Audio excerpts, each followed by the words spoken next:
Bharatiya Janata party की सरकार से डरते हैं और न इनकी लाठियों से। चाहे हमारे बच्चे मरे हम मरे, पर कूड़े कचरा हम बनन नहीं देंगे। बर्बरता के साथ पुलिस वालों ने अत्याचार किया है गांव की महिलाओं के, छोटे बच्चों के ऊपर। हमारा विरोध है कि भाई शहर का कूड़ा हमारे गांव ग्रामीण क्षेत्र में क्यों आए। हम अपनी नस्ल और फसल को बचाने के लिए यहाँ जंग लड़ रहे हैं। को डंपिंग ग्राउंड बनाना है तो ये 16 गांव जो हैं, या तो इसको बंद कराएं, नहीं तो 16 गांव को यहाँ से जाना पड़ेगा, उसके अलावा कोई रास्ता नहीं है।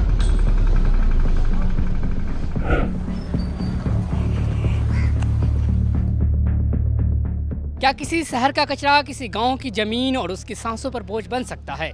गाजियाबाद के लोनी इलाके के मीरपुर हिंदू गांव के आसपास के लोग पिछले कई सालों से इसी सवालों को लेकर आंदोलन कर रहे हैं। किसानों का कहना है कि प्रस्तावित सॉलिड वेस्ट मैनेजमेंट और वेस्ट टू एनर्जी प्लांट उनकी खेती, भूजल और सेहत पर गंभीर असर डाल सकता है। इसलिए वे मांग कर रहे हैं कि इस परियोजना को आबादी और कृषि भूमि से कहीं दूर शिफ्ट किया जाए। विरोध अब इतना तेज हो चुका है कि 15 फरवरी को प्रदर्शन के दौरान पुलिस से झड़प हुई और लाठीचार्ज में करीब 50 से 60 लोग घायल हो गए। डंपिंग ग्राउंड बनाया जा रहा है। वो डंपिंग ग्राउंड जो है उसमें सारा कूड़ा नगर पालिका का, नगर निगम का, पूरे गाजियाबाद ज़िले का कूड़ा यहाँ आना है। हम उसका विरोध कर रहे हैं कि ये इसको यहाँ ना बनाया जाए। यहाँ आसपास में नज़दीक में 100 मीटर 150 मीटर की दूरी पे हमारे 3-4 गांव हैं, और अगर हम परिधि की बात करें तो 2 किलोमीटर की परिधि में करीब 16-17 गांव हैं।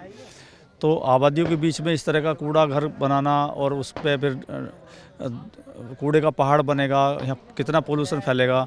यहाँ पास में यमुना नदी है, बिल्कुल मिले हुए उससे 2-3 मंदिर हैं। यहाँ भी हम मंदिर में बैठे, ये मात्र 100 मीटर की दूरी पे है। तो इसका हम लगातार विरोध कर रहे हैं शांतिपूर्वक तरीके से। पिछले 40 दिन से हमारा यहीं पे धरना चल रहा था, जहाँ आज बैठे हैं मंदिर में। इसके अंदर भी गौशाला है जिसमें कम से कम 300 से 400 गायें हैं, और 10 कदम की दूरी पर दूसरी सरकारी गौशाला है जिसमें कम से कम 500 से 700 गायें हैं मौजूदगी में जी ये, और उसके पास में ही ये कूड़ा घर बना हुआ है। वैसे तो योगी जी ये कहते हैं कि गायों की रक्षा करो, गायों की रक्षा करो। योगी जी ही गायों को जो है डुबाना चाह रहे हैं। राष्ट्रीय राजधानी दिल्ली के बॉर्डर से सटे बदरपुर खादर गांव से करीब 1 किलोमीटर की दूरी पर मीरपुर हिंदू गांव में प्रस्तावित यह प्लांट शुरुआत में लोनी नगर पालिका की ठोस कचरा प्रबंधन योजना का हिस्सा था, लेकिन संचालन में दिक्कतों के चलते करीब 3 महीना पहले इसे गाजियाबाद नगर निगम को हैंडओवर कर दिया गया। शुरुआत में 125 मीट्रिक टन प्रतिदिन क्षमता का प्लांट प्रस्तावित था, जिसे 2020 में बढ़ाकर 300 टन करने की योजना बनाई गई। नगर निगम हेल्थ ऑफिसर मिथिलेश कुमार के मुताबिक तैयार प्लांट भविष्य में 1600 से 2000 मीट्रिक टन प्रतिदिन का कचरा संभाल सकेगा, जबकि शुरुआती चरण में करीब 500 मीट्रिक टन का कचरा प्रोसेस किया जाएगा। ग्रामीणों का कहना है कि प्लांट से निकलने वाला धुआं, बदबू, लीचेट उनकी फसलों, पशुओं और भूमिगत जल को प्रभावित करेगा, जिससे उनकी आजीविका और सेहत पर असर पड़ेगा। डंपिंग ग्राउंड तो अपने आप में आपको मालूम, आपने देखे होंगे पहले भी डंपिंग ग्राउंड कितने और जगह जो बने हैं वहाँ से क्या हालत है, लेकिन वो चलो फिर भी आबादी से दूर है। और वो हालत यहाँ अगर हो जाए, यहाँ तो आबादी से दूर है ही नहीं, तो ये तो जीना दूभर हो जाएगा। और फिर यहाँ पर धार्मिक स्थल हैं, उन धार्मिक स्थलों में लोग बैठेंगे, उधर से कौवे, चील और ये सारे आएंगे, हड्डियाँ मांस वो खाएंगे चारों तरफ। आप सेहत के साथ खिलवाड़ कर रहे हो, जिंदगी बर्बाद कर रहे हो। इससे ज़्यादा निकम्मापन और क्या हो सकता है सरकार का। पहली बात तो बाढ़ आती है तो जितना भी डंपिंग ग्राउंड का कूड़ा है वो हमारे घर तक जरूर पहुंचेगा, हमारे चूल्हे तक पहुंचेगा। वो तो जाहिर सी बात है, पानी आएगा तो आएगा। 2 साल पहले हमारे घर में पानी गया हुआ है। कूड़े से बनने वाली गैस हमारे बच्चों को बीमार करेगी। अगर कोई भी आदमी यहाँ 50, 60, 65 साल की उम्र से ज़्यादा कोई जी नहीं रहा, तो डंपिंग ग्राउंड के इस कूड़े के कारण कौन ज़्यादा ज़िंदगी जिएगा, ये बताओ। वो तो पहले ही मर लेगा, क्या आगे की जनरेशन का यहाँ क्या फिर जीने का कारण है, ये बताओ। हमें ये डंपिंग ग्राउंड नहीं चाहिए। इस परियोजना के लिए करीब 8.2 हेक्टेयर जमीन साल 2012 में ही चिन्हित कर ली गई थी, लेकिन स्थानीय विरोध के चलते वर्षों तक प्रशासन जमीन पर कब्जा नहीं ले सका। बाद में 12 जून 2020 को पुलिस की मौजूदगी में जमीन अपने कब्जे में ले ली। नगर निगम के हेल्थ ऑफिसर मिथिलेश कुमार के मुताबिक प्लांट का काम फिलहाल करीब 70% तक पूरा हो चुका है। हालांकि विरोध, धरना और बातचीत के कई दौर के बावजूद यह परियोजना अब तक पूरी तरह शुरू नहीं हो सकी है। ये ज़मीन आबादियों से 7 किलोमीटर दूर दर्शाई गई, और ये ज़मीन यहाँ इसका जब मुहूर्त भी किया गया था तो इसका मुहूर्त किया गया था जनरल वीके सिंह ने। ये मीरपुर गांव गोद लिया था, और मीरपुर गांव के ही राजस्व ग्राम में ये गांव भी आता है, ये ज़मीन भी आती है। तो इस ज़मीन पे जनरल वी के सिंह ने मुहूर्त किया था, नारियल फोड़े थे, बाकायदा पूरा प्रोग्राम यहाँ किया था, सारे लोग आए थे भाजपा के, और स्कूल का मुहूर्त किया गया था कि यहाँ डिग्री कॉलेज की स्थापना होगी और नारियल फोड़ा गया था। कुछ समय बाद जब यहाँ काम चला तो पता चला कि यहाँ तो दूसरा काम हो रहा है, यहाँ तो ये कूड़ा घर बनाया जा रहा है। तो उस टाइम भी विरोध किया था, तो फिर भी लोगों को बहलाया फुसलाया गया कि नहीं नहीं स्कूल ही बनेगा, ये बनेगा। अगर आप रास्ते से जाएंगे तो 300 मीटर पड़ जाएगा, हवाई अगर देखेंगे तो 200-150 मीटर पड़ेगा। तो ये सब तथ्यों को छुपाया गया है। एनजीटी से यहाँ परमिशन लेनी थी, एनजीटी से परमिशन नहीं ली गई। तो हमारा विरोध है कि भाई शहर का कूड़ा हमारे गांव ग्रामीण क्षेत्र में क्यों आए, यहाँ हरी भरी खुशहाली का जीवन अपना यापन कर रहे हैं, या इसे इस तरह का क्यों मनाया जाए। हम तो पूरे क्षेत्र में भी देख रहे हैं, यहाँ नहर पे भी बना पाइपलाइन पे, जब कूड़ा जमा हुआ वहाँ सब लोगों ने विरोध करा, बड़ा दिक्कत आई सब लोगों को। हवा की दिक्कत है, पानी की दिक्कत है, खेती की भी दिक्कत है, बारिश में उसका पानी भी निकलता है, सारी चीज़ें होती हैं, ज़मीन में भी पानी जाता है। ये खुशहाल क्षेत्र, ये बढ़िया खेती बाड़ी का क्षेत्र है, हरियाली का, आसपास 200 मीटर पे गांव है। तो इतने नज़दीक ये कूड़े का पता नहीं कहाँ से किसकी बुद्धि मति मारी गई है, ये किसने ये चीज़ें करी हैं, गलत है बहुत ज़्यादा। देश के कई शहरों में ठोस कचरा प्रबंधन और लैंडफिल साइटें मौजूद हैं।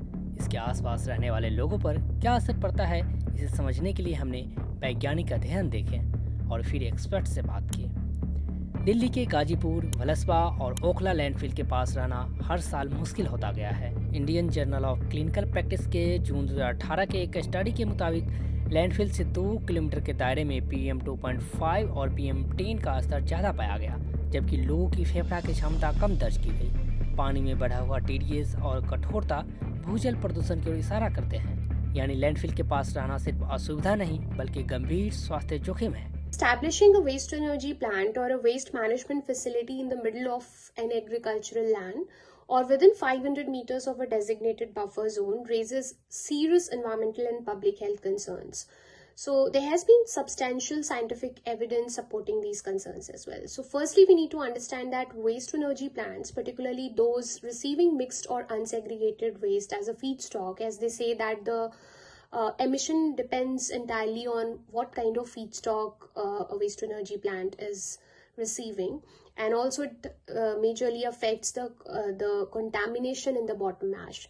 So it generates a complex mixture of air pollutants. These include oxides of carbon, sulfur and nitrogen, also particulate matter, as well as highly hazardous pollutants such as dioxin, furans and heavy metals. So many of these substances are carcinogenic in nature as well as persistent.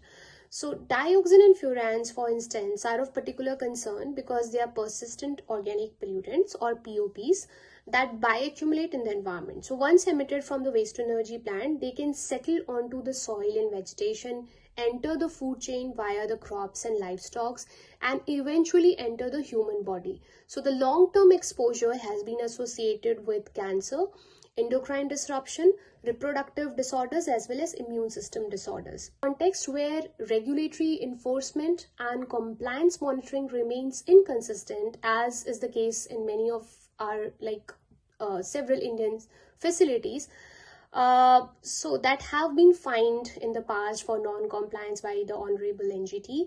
So we can easily say that the risk may be even more pronounced in our case or in Indian waste to energy plants. So far in India, we don't have many studies that has basically reported the concentration of dioxin, furan in the soil and the air because of the waste burning or waste to energy plants, except there is one study done by a CSI lab in Kerala which reported concentration of dioxin, furan ranging from 2.7 to 41.4 picogram TEQ per meter cube in air samples, and 79 to 860 nanogram TEQ per kilogram in residue samples or the bottom ash samples which are collected from the waste to energy plant or after the waste is open burning of the waste. So locating such facilities near agricultural land increases the likelihood of pollution transfer into crops, dairy products and livestock, and it basically amplifies long-term exposure risk for the local communities. Odor, we all know that odor is a major issue in most of the waste processing plants, and if there is nearby communities, they can get affected by that. It's seemingly minor, but it is a chronic stressor which is linked to anxiety, sleep disruption, and reduced quality of life in residents near such facilities. So, human biomonitoring studies across EU waste sector have shown elevated urinary and blood levels of heavy metals and persistent organic pollutants in communities living within 1 to 3 kilometers of waste processing sites and Indian facilities as well. वहीं नगर निगम का कहना है कि शहर के कचरे के वैज्ञानिक निस्तारण के लिए प्लांट जरूरी है और इसे सभी पर्यावरण मानकों के तहत बनाया जाएगा। एमसीजी ने प्लांट और वहां तक जाने के लिए अलग सड़क के निर्माण पर 12 करोड़ रुपए और सरकारी फंड से 18 करोड़ रुपए खर्च किए हैं। प्लांट का संचालन संभालने वाले प्राइवेट वेंडर ने भी करीब 35 करोड़ रुपए निवेश किए हैं। प्लांट का काम शुरू करने से पहले सभी जरूरी कानूनी परमिशन और नो ऑब्जेक्शन सर्टिफिकेट लिए जाएंगे। वहीं किसानों और प्रदर्शनकारियों के साथ बातचीत जारी है। इस पूरे विरोध के बीच 15 फरवरी को प्रदर्शन कर रहे ग्रामीणों पर पुलिस ने लाठीचार्ज किया। वहीं नगर निगम ने तोड़फोड़ के आरोप में 5 नामजद समेत 150 अज्ञात लोगों के खिलाफ मामला दर्ज कराया है। यहाँ से सारे लोग गए शांतिपूर्वक तरीके से, और वहीं उसमें जहाँ कूड़ा घर बनाया जा रहा है वहाँ पे हमारा शांतिपूर्वक धरना हमें वहाँ शुरू करना था और अधिकारियों को ज्ञापन देना था। हम लोग वहाँ गए तो वहाँ ताले लगे हुए थे उस गेट में। हमने कहा जी हम गेट के अंदर बैठेंगे इसके और हमारी व्यवस्था करवाई जाए। वो प्रशासन ने व्यवस्था नहीं कराई तो हमारी महिलाओं ने उस वहाँ लगे हुए ताले को ईंट मार के तोड़ दिया। हम सारे लोग अंदर चले गए। पुलिस विभाग में बहुत भारी बल था, पुलिस बल, उसमें महिला कांस्टेबल एक भी नहीं थी, और जबकि हमारी 50-60 महिलाएं भी थी। तो ना तो उन महिलाओं को हम रोक सके, ना ही उन महिलाओं को वो पहले रोक सके। जब हम लोग सब अंदर बैठ गए शांतिपूर्वक तरीके से, तो पुलिस ने हमें कहा कि भाई आपने कानून तोड़ दिया है, आप जो है इसको आप यहाँ से बाहर जाइए। मैं कहा जी ठीक है, कानून तोड़ दिया, हमने ताले वगैरह जो तोड़ दिया वो हम अपनी जिम्मेदारी उसको ले रहे हैं और हम यहाँ शांतिपूर्वक तरीके से बैठे हैं, हमें बैठने दिया जाए। तो उन लोगों ने हमारी बात को स्वीकार नहीं किया। हमने कहा जी अगर कानून हमने तोड़ा है तो हम लोग गिरफ्तारी देंगे यहाँ से सब लोग सामूहिक रूप से। उस गिरफ्तारी के लिए वो तैयार नहीं हुए। उन्होंने आनन फानन में हमारे लोग उठा के और वो गाड़ियों में भरने शुरू कर दिए। बर्बरता के साथ पुलिस वालों ने अत्याचार किया है गांव की महिलाओं के, छोटे बच्चों के ऊपर।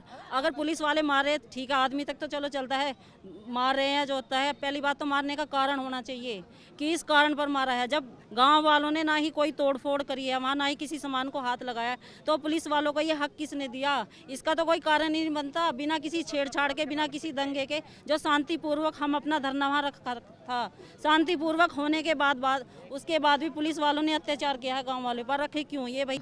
छोटा सा बालक ऐसा पढ़ रहा है 22 साल का, 4 सिपाही इस पर लठ बजा रहे। उस दिन वो गेट पर गए थे, गेट पर जाने के बाद उन्होंने फिर महिलाएं बुला ली और महिलाओं को बुला के उन्होंने जो है पुलिस जो है मतलब महिलाओं को या कोई ज्यादा शांति व्यवस्था ना हो तो उन्हें रोकते रहे, लेकिन उन्होंने जो है महिलाओं का सहारा लेके गेट का ताला तोड़ के अंदर चले गए।